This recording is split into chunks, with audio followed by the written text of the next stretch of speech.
সম্মানিত viewers, primary শিক্ষক নিয়োগ প্রস্তুতি ও স্পেশাল সাজেশন ব্রিজ অফ ক্যারিয়ারের ধারাবাহিক আয়োজনে আজকে আপনাদের জন্য থাকছে বিষয়ভিত্তিক ইংরেজি সাজেশন। এই সাজেশনটি নিবন্ধন পরীক্ষার জন্য খুবই গুরুত্বপূর্ণ। আপনারা চাইলে সাজেশনটিতে পরীক্ষা দিয়ে নিজেকে যাচাই করতে পারেন। কিভাবে পরীক্ষা দিবেন আমি বলে দিচ্ছি। তার আগে বলে নিই, এখনো পর্যন্ত আপনারা যারা চ্যানেলটি সাবস্ক্রাইব করেননি, সাবস্ক্রাইব করে এবং লাইক কমেন্ট শেয়ার করে সাথেই থাকবেন। প্রথমত, প্রতিটি প্রশ্ন বলার পর কিছুক্ষণ সময় দেওয়া হবে। এই সময়ের মধ্যে আপনি সঠিক উত্তরটি চিহ্নিত করবেন এবং খাতায় লিখে রাখবেন। যদি আপনি মুখে মুখে মনে রাখতে পারেন তাহলে খাতা কলমের প্রয়োজন নেই। যদি উত্তরটি সঠিক হয় তাহলে আপনি 1 নম্বর পাবেন এবং প্রতিটি ভুল উত্তরের জন্য 0.25 নম্বর কাটা যাবে। আপনি বিষয়ভিত্তিক সাজেশনে কত পেলেন তা অবশ্যই কমেন্ট করে জানাবেন। তাহলে অন্যদের সাথে কম্পেয়ার করে আপনার অবস্থানটি দেখতে পারবেন। তাহলে আর দেরি না করে শুরু করা যাক আজকের 21 নং প্রশ্ন দিয়ে। 21 নং প্রশ্ন বলা আছে, লুনাটিক শব্দটির সমার্থক শব্দ নিচের কোনটি? লুনাটিক শব্দটির অর্থ হচ্ছে পাগল। এখানে নিচের ম্যাড শব্দটির অর্থ হচ্ছে পাগল। তাহলে লুনাটিক শব্দটির সমার্থক শব্দ হচ্ছে ম্যাড।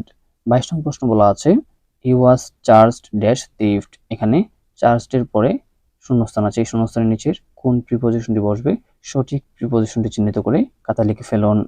তাহলে সঠিক প্রিপজিশনটি হচ্ছে উইথ থিফট। সঠিক উত্তরটি হচ্ছে with theft.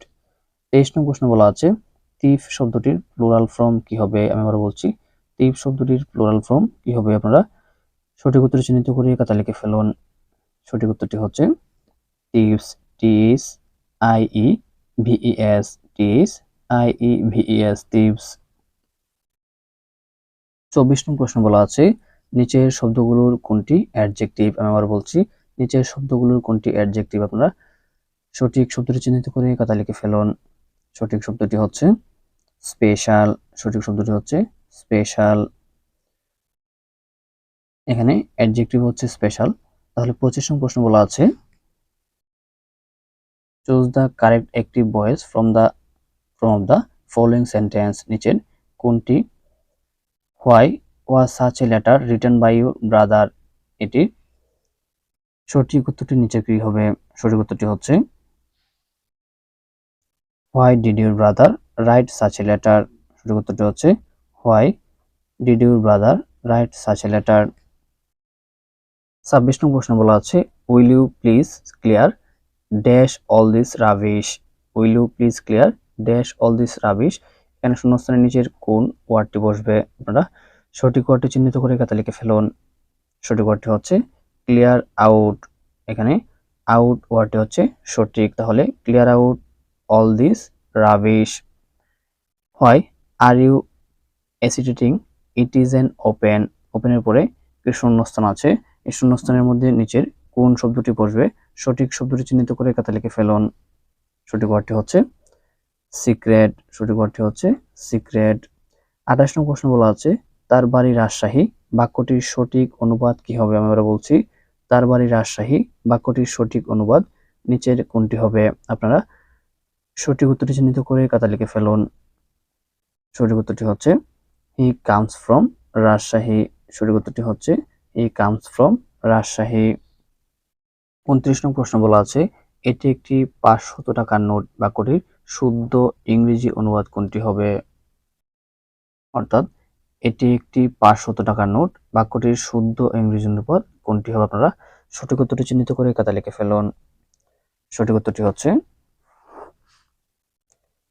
This is a 500 টাকা নোট। সঠিক উত্তরটি হচ্ছে দিস ইজ এ 500 টাকা নোট। 30 নং প্রশ্ন বলা আছে, গিভ দ্য অর্ডার বাক্যটির প্যাসিভ ফর্ম কি হবে? আমি আবার বলছি, গিভ দ্য অর্ডার বাক্যটির প্যাসিভ ফর্ম কি হবে? আপনারা সঠিক উত্তরটি চিহ্নিত করে খাতা লিখে ফেলুন।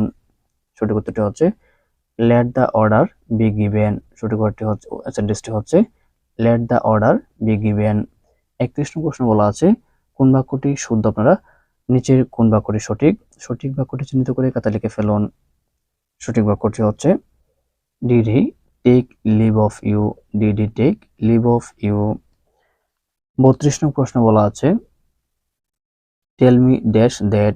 টেল me who told you that? তাহলে সঠিক উত্তরটি হচ্ছে হু টোল্ড ইউ দ্যাট।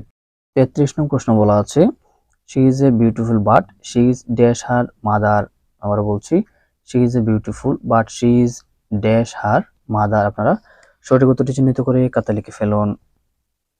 সঠিক উত্তরটি হচ্ছে she is beautiful but she is not so beautiful as her mother. 34 নং প্রশ্ন বলা আছে 3/4 of the work dash finished. এরকম যদি ভগ্নাংশ ফ্র্যাকশন ভগ্নাংশ আকারে থাকে তাহলে এটি শূন্যস্থানে বসবে সিঙ্গুলার ফর্ম অর্থাৎ হ্যাজ বিন ফিনিশড। সঠিক উত্তরটি হবে হ্যাজ বিন ফিনিশড।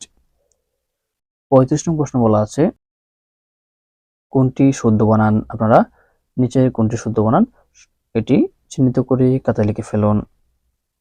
সঠিক ওয়ার্ডটি হচ্ছে পজিশন, POSSESSION পজিশন হচ্ছে সঠিক বানান।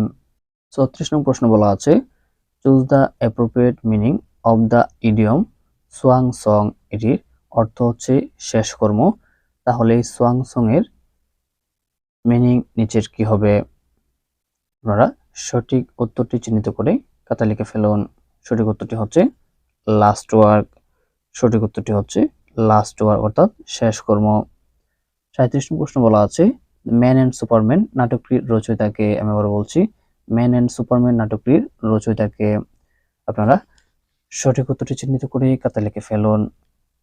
সঠিক উত্তরটি হচ্ছে জর্জ বার্নার্ড শ, সংক্ষেপে বলা হয় জিবি শ। 38 নং প্রশ্ন বলা আছে choose the best end for the sentence he copied my essay. He copied my এসে। তারপর একটি শূন্যস্থান, এই শূন্যস্থানের নিচের কোন সেন্টেন্সটি বসবে সঠিক উত্তরটি চিহ্নিত করে খাতায় লিখে ফেলুন। সঠিক উত্তরটি হচ্ছে ওয়ার্ড ফর ওয়ার্ড। সঠিক উত্তরটি হচ্ছে ওয়ার্ড ফর ওয়ার্ড। 39 নং প্রশ্ন বলা আছে রিকলসিট্রেন্ট শব্দটির বিপরীত শব্দ কোনটি। আমি আবার বলছি, রিকলসিট্রেন্ট শব্দটির বিপরীত শব্দ কোনটি। রিকলসিট্রেন্ট অর্থ হচ্ছে অবাধ্য। তাহলে নিচের কোন শব্দটির অর্থ হচ্ছে বাধ্য অথবা অনুগত। এখানে সঠিক উত্তরটি চিহ্নিত করে খাতায় লিখে ফেলুন। সঠিক উত্তরটি হচ্ছে ডাসল অর্থাৎ DOCILE। ডাসল হচ্ছে এখানে সঠিক উত্তর। ডাসল অর্থ হচ্ছে বাধ্য বা অনুগত, আর রিকলসিট্রেন্ট অর্থ হচ্ছে বিরূপ অথবা অবাধ্য। তাহলে সঠিক উত্তর হচ্ছে ডাসল। আজকের সর্বশেষ প্রশ্ন 40 নং প্রশ্নে বলা আছে 40 নং প্রশ্ন বলা আছে আয়রন ইজ ইউজফুল মেটাল। এখানে আয়রন শব্দটি কোন প্রকারের নাউন। আমি আবার বলছি, আয়রন ইজ ইউজফুল মেটাল। এখানে আয়রন শব্দটি কোন প্রকারের নাউন। আপনারা সঠিক উত্তরটি চিহ্নিত করে খাতায় লিখে ফেলুন। সঠিক উত্তরটি হচ্ছে আয়রন একটি ম্যাটেরিয়াল নাউন। সঠিক উত্তরটি হচ্ছে এটি একটি ম্যাটেরিয়াল নাউন। সম্মানিত ভিউয়ার্স, আজ এ পর্যন্তই। এতক্ষণ বিডি জব ক্যারিয়ারের সাথে থাকার জন্য আপনাকে অসংখ্য ধন্যবাদ।